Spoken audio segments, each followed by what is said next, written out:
خزنا مع بعض قبل كده الخضروات والفاكهة في التلاجة، وعرفنا كمان ازاي نحافظ عليها أطول فترة ممكنة. وكمان عملنا تفريز الفلفل الرومي الألوان، فرزناه مع بعضنا في الفريزر وكان بجد تحفة.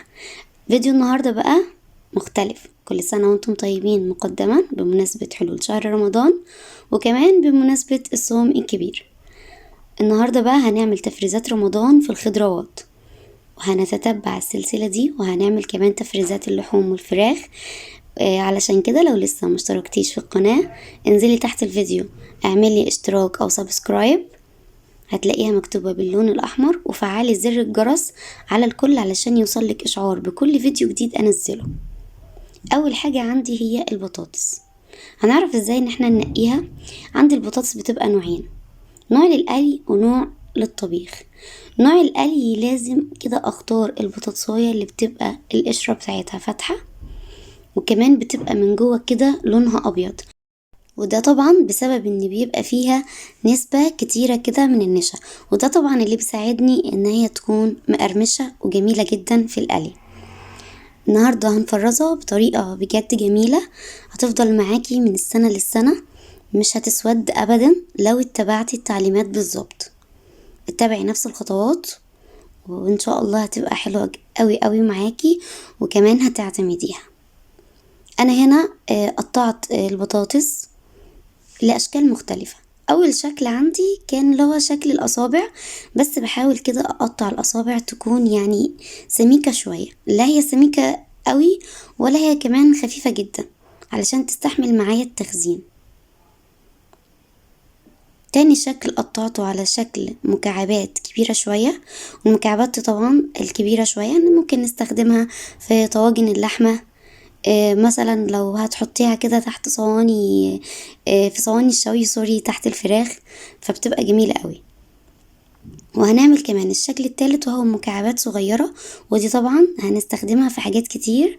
اولها طبعا شوربة الخضار، لو عاملة مثلا شوربة عدس وعايزة تطلعي حبة قليلين فهتنفعني في حاجات كتير. لكن ما ترتبطيش برضو بالاشكال اللي انا هقطعها في الفيديو في كل الخضروات، لا، شوفي انت بقى بتستخدميها لايه بالظبط وقطعيها على حسب ما انت محتاجاها. بقطعها بحطها في ميه، بشيل منها نسبة النشا على قد ما اقدر، لان النشا لما بنخزنه في الفريزر مع الخضروات سواء كان بطاطس او اي حاجة تانية، بيتحول النشا ده بيتحول لسكر، فمش بتبقى بعدين صالحة. فلازم ان احنا نغسلها لغاية كده ما نلاقي المية بتاعتها خلاص بقيت شفافة بقدر الامكان. في حلة عندي على النار بتغلي، فيها مية بتغلي، هضيف نص كوباية من الخل، والخل ده يا جماعة هنا كمادة حافظة للبطاطس لابد منه. وهنضيف كمان ملعقة كبيرة كده هرمية من الملح. كده تمام قوي. كده خلاص المية كده غليت معايا، هبتدي ان انا اضيف البطاطس. طيب هتقعد قد ايه بقى؟ هنلاحظ هنا بداية ما على طول حطيت البطاطس المية خلاص بردت شوية، لان طبعا البطاطس يعني بدرجة حرارة الغرفة او في مية كده كانت فترة، فلابد اني خلاص درجة حرارة المية كده هتهدى شوية. طيب دلوقتي بقى هنخليها قد ايه؟ نخليها بالظبط دقيقتين. فاهمين يعني ايه دقيقتين؟ 3 لو زادت قوي. انا هنا مش بسلقها، حتى ربع سلقة مش بتكمل ربع سلقة. فنركز قوي قوي قوي في التركاية دي، لو اتهرت منك هتسود ومش هتبقى حلوة. ما تجيش في الاخر تقولي لا طريقتك مش حلوة. ركزي في الخطوات واتبعيها واحدة بواحدة. طيب هطلعها بايه؟ هطلعها في مية باردة فيها مكعبات تلج، ولو مش عندك زي حالتي كده ونسيتي اصلا ما تفرزي يعني مكعبات التلج تعمليها، فعادي جدا حطي كده اي ازازة تلج كده تبقى متلجة جدا، حطيها في قلب المية، هتسقع المية معاكي وتبقى جميلة جدا. زي ما احنا شايفين كده البطاطس اصلا يعني المية خلاص ما وصلتش تاني لدرجة الغليان، يا دوب بس كده كأنك كده يعني بتديها صدمة بسيطة. ونطلعها على طول بقى على مية بتلج او مية متلجة فيها مكعبات تلج زي ما قلنا. وطبعا ده بسبب ان احنا عايزين نوقف السوا بتاع البطاطس، مش عايزينها تستوي تاني. هتقعد قد ايه في المية؟ حوالي نص ساعة. طيب لو المية بقى خلاص دفيت كده وسخنت عليها، هنبتدي ان احنا نغير المية بمية فترة عادية من الحنفية مرة او اتنين وخلاص كده، ونصفيها كويس جدا، ونشوف بعد كده الخطوة اللي جاية. هنا في نفس الحلة حطيت البطاطس اللي هي شكل المكعبات الكبيرة، ونفس الكلام برضو طلعتها على مية فيها ازازة تلج او مكعبات تلج، يعني هتريحك قوي. بس بجد يعني انا نسيت وقالك جيش اتصرفي.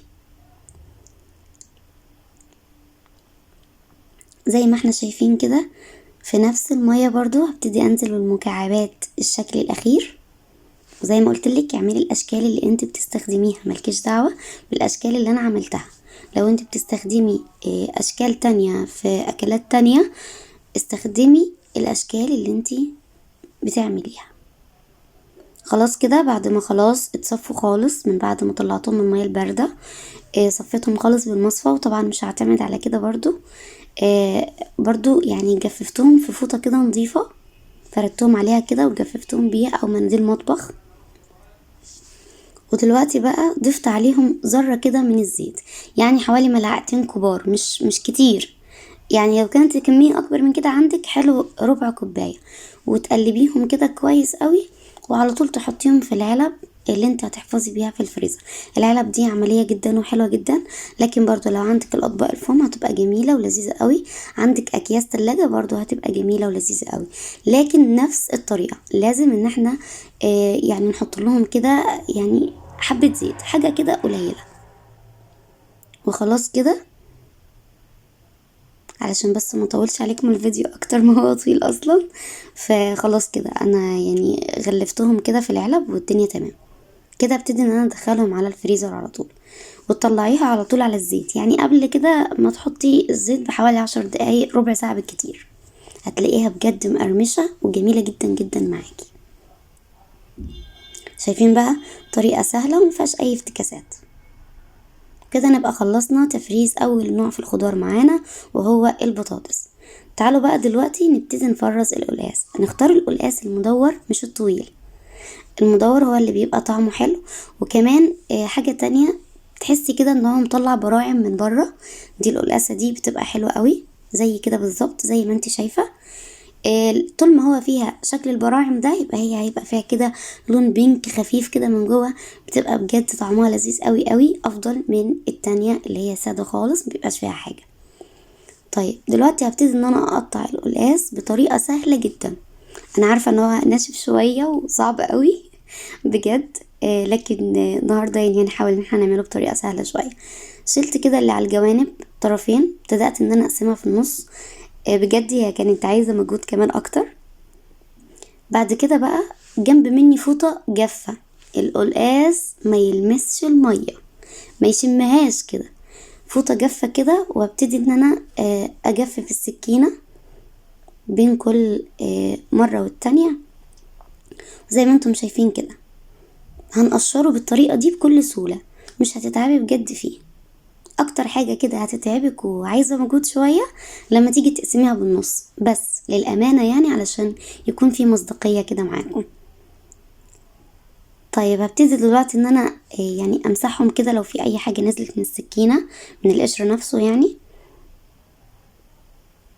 طبعا بتجيبيها الاول وبتغسلي القشر كويس من بره وبتسيبيها مش اقل من 3-4 ساعات لغاية ما بتجف خالص عشان ميبقاش فيها اي نسبة مية. ونقشرها بالشكل اللي انتم شايفينه ده. في اسهل من كده بقى بجد تحفة. من ساعة ما اعتمدت الطريقة دي مبقتش اتعب جد خالص فيه.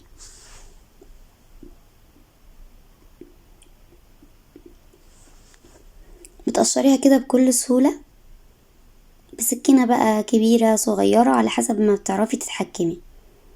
نخلص كل الكمية بالشكل ده. طيب انا هنا عندي جبت 2 قلقاس، لكن في خطوة مهمة جدا وتركاية مهمة لازم تخلي بالك منها. لما تجيبي قلقاس، لو انتوا بقى يعني افراد الاسرة عندك صغيرين او قليلين يعني كعدد، هتجيبي القلقاسة صغيرة. اكتر شوية هتجيبيها متوسطة. طيب لو افراد الاسرة عندكم عدد كبير في البيت، هتجيبي القلقاس الكبيرة. هتقولي لي ليه؟ ما القلقاسة الصغيرة بيبقى طعمها احلى من الكبيرة ومش بتبقى شايخة. هقولك لا، الكبيرة برضو بتبقى كويسة طول ما انت جبتيه في الموسم بتاعه كله بيبقى كويس. طيب ليه بقولك بقى تختاري الحجم بتاع القلقاسة الواحدة على حسب عدد افراد الاسرة؟ لان كل قلقاسة نسبة السوى بتاعها بتختلف عن القلقاسة التانية، ودي انا بجد اكتشفتها بالصدفة. عملت 2 قلقاس كانوا متوسطين وعملتهم في حلة واحدة عادي مع بعض، قطعتهم وتمام وحطيتهم مع بعض في السلق بتاعهم والدنيا زي الفل خالص. اتفاجئت اني بجد في يعني قطعة مستوية وقطعة لا كانت محتاجة شوية كمان. فده كان بسبب ان انا حطيت 2 مع بعض. فحتى لو الكمية كبيرة قوي او عندك عزومة او غيره يعني، اعمليها مثلا في حلتين في حلتين، كل واحدة في حلة لوحدها. لان زي ما بقولك كل قلقاس بيختلف عن التانية، كل واحدة بتختلف عن التانية في السوا بتاعها. طيب انتي هنا ما غسلتوش يا الكراميلا ليه؟ هقولك لان القلقاس ما بيتغسلش. الليمون خلاص انا بحطه كده كمادة حافظة، بعصر كده عليه على كل قلقاسية ليمونة، ليمونة ونص على حسب يعني، وتقلبيهم كده وعلى طول تحفظيها بالشكل ده. دلوقتي بقى هبتدي ان انا اعمل نفس الخطوات في القلقاسية التانية.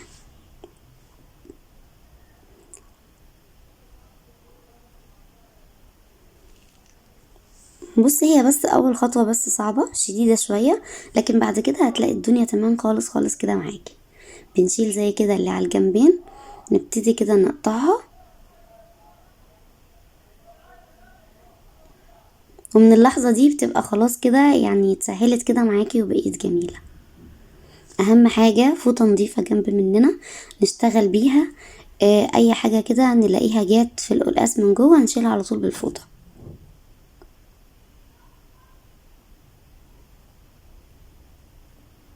شدي حيلك بقى شوية في الخطوة دي عايزة بقى ايه، مجهود كده تكوني اكلة كده كويس. بس بجد اسهل بكتير من انك تمسكيها كلها، ولو ايدك كمان صغيرة مش هتعرفي انك تتحكمي فيها كده لانها بتبقى برضو حجمها كبير. فبجد دي اسهل طريقة. طبعا هتقطعيها الاحجام اللي انتي حباها سواء كان صغير او كبير، لكن يفضل في التفريز انك تقطعيها كبير شوية علشان تدوم معاكي فترة اطول. طيب بيفضل قد ايه في الفريزر معاكي من السنة للسنة؟ طبعا ده موسمه وحلو جدا التخزين في الموسم بتاعه اللي هو الوقت اللي احنا فيه ده. ونفس الكلام بقى حطيت عليها كده عصرة ليمونة كاملة وعلى طول كده قلبتهم ونزلت بيهم في العلبة بتاعتي وخلاص كده القلقاس كده خلص كمان معايا. تالت نوع بقى عندنا هو الجزر. الجزر نشتريه ازاي؟ ننقي الجزر ازاي؟ نختار الجزر الناعمة اللي بتبقى كده مفرودة وبيبقى لونها برتقالي غامق، مش اللي فيها تجاعيد دي. تمام، بيبقى طعمها احلى. في ناس كتير بتفرز الجزر بالقشر بتاعه. هو انا مش عايزه اقول لكم عادي قد ما انه بجد لا، يعني الافضل انك تقشريه، بيدوم معاكي فترة اطول، مش بيعمل عفونة بعد كام شهر ولا اي حاجة. برضو نفس الكلام الجزر انا هقطعه على حسب ما انا هستخدمه. قطعت الحلقات دي لان انا بحتاجها في صينية سمك في الفرن او صينية فراخ، اي حاجة زي كده. بقطع المكعبات بحتاجها في شوربة خضار، في شوربة عدس، في اي حاجة زي كده على النار يعني. بحتاج كمان الجزر الطويل ده اللي هو الصوابع الطويلة، عاملة كده زي صوابع البطاطس. ودي طبعا بعملها علشان خاطر الخضار السوتيه، بحتاجها في الخضار السوتيه. فبدل ما لسه بقى يعني هسويه كده على البخار وبتاع، لا على طول كده بقلبه بزيت زيتون وبتبقى بجد يعني تحفة، طعمه جميل قوي. لان طبعا الحاجة دايما بتدبل شوية في الفريزر، خاصة كمان لو كان ليها فترة طويلة. بس الجزر يا جماعة طريقة تخزينه مش بحطه خالص خالص على النار، ما يلمسش النار اصلا، ولا احطه مثلا في ميه انقعه ولا اي حاجه. بمجرد ما تخلصيه تقطيع كده على طول خزنيه في علب او في اكياس. طيب طبعا على حسب انا هنا ليه خزنته في اكياس يعني خصيصا ده، علشان احنا يعني عدد افرادنا قليل في الاسرة، فمش بحتاج كل الكمية دي. فعلشان احطها في العلبة الكبيرة دي مش حلو ان انا بقى اطلع العلبة وتفك شوية واخد منها الجزر او ايا كان مخزنة ايه واروح احطها تاني في الفريزر. لا، يعني مش هتبقى محببة قوي. فانا زي كده بحط على حسب ما انا هحتاج، وابتدي بقى ان انا ارصهم كلهم برضو في علبة. وده طبعا بسبب ان احنا عايزين ننظم كمان الفريزر بتاعنا، ميبقاش كده كل كيس في مكان بقى وحتة شمال وحتة يمين. النظام حلو، ودايما كده بيخليكي يعني نفسك مفتوح كده انك تطبخي اصلا. ده اول نوع معايا اللي هو بتاع الخضار السوتيه. انا هنا زودت كمان نوع رابع، وهو الجزر المبشور. انا بحب ابشره لاني ممكن بطلعه على عصاج لحمه، بطلعه على اي وصفه زي كده، مثلا شاورما صيامي. بجد بيدي تست عالي في حاجات كتير، يعني في اكلات كتير. فهنا انا حطيت الجزر السوتيه المقطع، يعني سوتيه.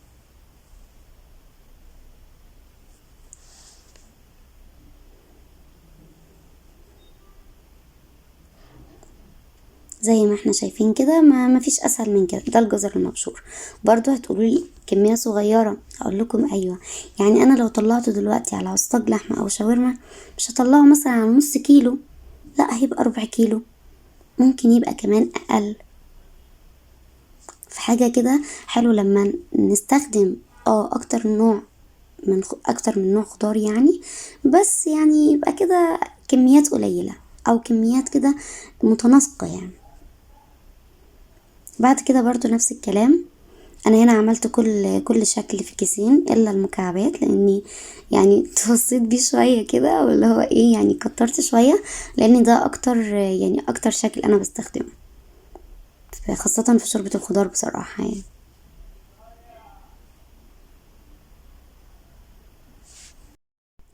حبيبتي لو لسه معايا لغايه هنا في الفيديو، لايك كده حلو وكومنت كمان حلو منك كده يشجعني، حتى لو ابتسامة.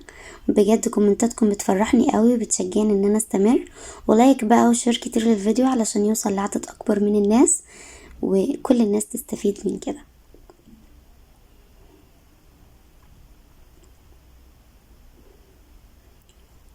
كده خلاص اخر نوع معانا خلاص. وكل الاكياس دي برضو زي ما قلت لكم بحطها في علب، طبعا منعا للكركبة. وتيجي بقى تدوري ايه ده، هو فين كيس الجزر؟ طيب فين كيس البطاطس؟ طيب هو راح فين كيس الكوسة؟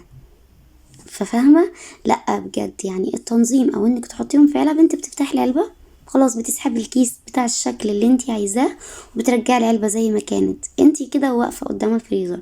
يعني مش بتحتاجي انك انت تطلعيه قبل ما تطبخي مثلا بفترة طويلة. فبتبقى بجد اريح بكتير، وحاجة كده يعني منجزة وسريعة جدا في الوقت.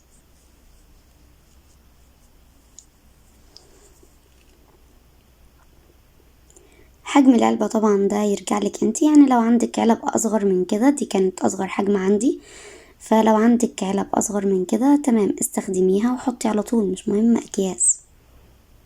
اهم حاجة يا جماعة نفرغ الهواء في كل حاجة نحفظها في الفريزر، لازم نفرغ الهواء تماما. لازم نتأكد قوي قوي من الموضوع ده.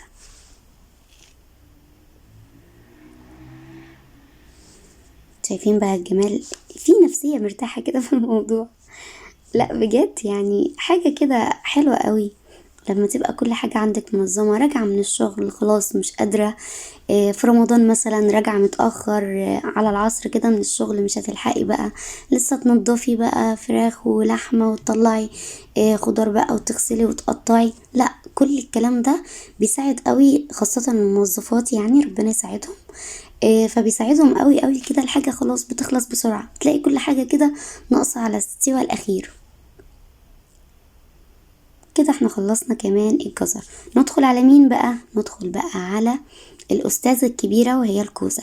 نختار بقى ازاي الكوسة يا كراميلا؟ نختار الكوسة الخشنة ولونها يبقى أخضر، ما تبقاش ناعمة ولونها فاتح زي كده. نركز قوي علشان نعرف نختار الخضار اللي يعيش بجد معانا. انا هنا قشرتها بالمقشرة على طول بصراحة ما كانش عندي وقت وكان كل التفريزات دي معايا، فلو عايزة انجز ممكن تقشريها كده بسكينة مشرشرة، بحيث تديكي كده الشكل اللي هو ايه متعرج ده، وبيبقى لسه فيها نسبة كده من الخضار بتاعها، ولكن مطلق الحرية يعني زي ما انت تحبي. طيب الكوسة بقى هنعملها ايه؟ برضو هنعملها اشكال. هنعمل شكل الحلقات علشان صواني الشوي، اذا كان فراخ او لحوم او سمك. هنعمل الشكل اللي هو شكل الحلقات ده. الشكل التاني اللي هنعمله، هنشيل كده منها جزء علشان تثبت معايا كويس كده على البلانشة، وهبتدي كده ان انا اقطعها بالطول بالشكل ده.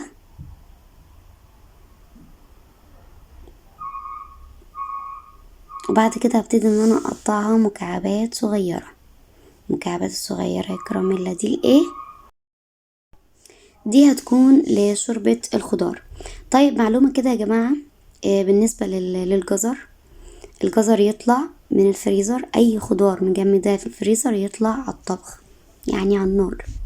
يعني ما ينفعش ان انا استخدم الجزر مثلا المبشور ان انا استخدمه في السلطة، ان انا احطه في السلطة ايا كان نوع السلطة ايه، لا ما ينفعش، لانه هيبقى في نسبة مية عالية كده من الفريزر، ومش هيبقى يعني لطيف، هيبقى دبلان كده ومش هيبقى طعمه لطيف قوي معاكي في السلطة. فزي ما اتفقنا اي خضار نخزنه بيطلع على الطبخ على طول، خلينا متفقين على الحتة دي. وهنا برضو الكوسة قطعتها على شكل اصابع طويلة كده، وهي طبعا للخضار السوتيه، وكمان مكعبات كده صغيرة زي ما قلنا كده هنستخدمها لشوربة الخضار، او في اي وصفات تانية انت بتحبي تضيفي الكوسة. والحلقات دي ممكن نستخدمها زي ما قلنا على تحت كده صينية، تحت فراخ مشوية او لحمة مثلا برضو في الفرن، او سمك في الفرن، بنستخدمها في الحالات دي. وكمان ممكن نستخدمها في الدمعة لو احنا حابين ان احنا نعمل الكوسة في الدمعة. الكوسة بتتفرز كده، ما بتشمش برضو النار. يبقى دلوقتي عندنا الجزر والكوسة بيتقطعوا ويتفرزوا على طول، مفيش ولا اي حاجة بنضيفها لهم. نبتدي كده برضو نخزنها في العلب، وهنا برضو خزنتها بكميات متساوية وقليلة كده شوية على حسب احتياجي في الاكياس. والاكياس كده بفضي منها الهواء خالص، بفرغه خالص خالص، وابتدي ان انا احطها في العلب بالشكل ده.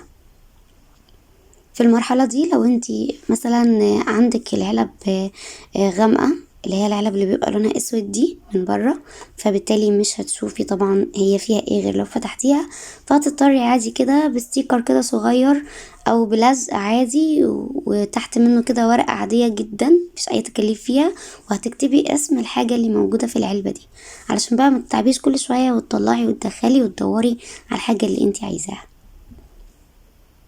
بحاول بقدر الامكان بجد ان انا يعني اوفر عليكم وقت ومجهود كبير،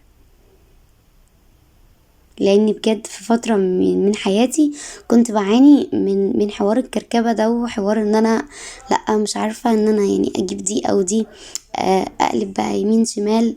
فلا، التنظيم حلو قوي وبيسهل عليكي وقت ومجهود كبير قوي. هنا الكوسة كانت كميتها مش كبيرة عندي، لاني بصراحة يعني مش قوي استخدامي فيها، فجبت عادي كمية قليلة. طبعا دلوقتي الاسعار غالية، يعني غالية خلاص طلعت لفوق، فبنحاول كده ان احنا نخزن للفترة اللي جاية، لان الاسعار كل يوم في تزايد، مش عارفين بقى هتوصل معانا لفين. طيب كده خلصنا الكوسة، هندخل على البسلة. نختار ازاي البسلة؟ نختار البسلة المبرومة. شايفين الفرق ما بين دي ودي؟ الاتنين في فرق ما بينهم، واحدة كده مبططة والتانية كده مبرومة ومدورة وحلوة، فاحنا هنختار المدورة الحلوة دي. انا هنا طبعا فصصت البسلة خلاص وجبتها كده قدامكم على طول. بجد يعني ما حبيتش ان انا اطول الفيديو اكتر من كده، انا عارفه ان الفيديو طويل، بس بجد الفيديو على قد ما هو طويل على قد ما مليان كده معلومات دسمه شويه. هبتدي بقى ان انا احط كده البسله على طول.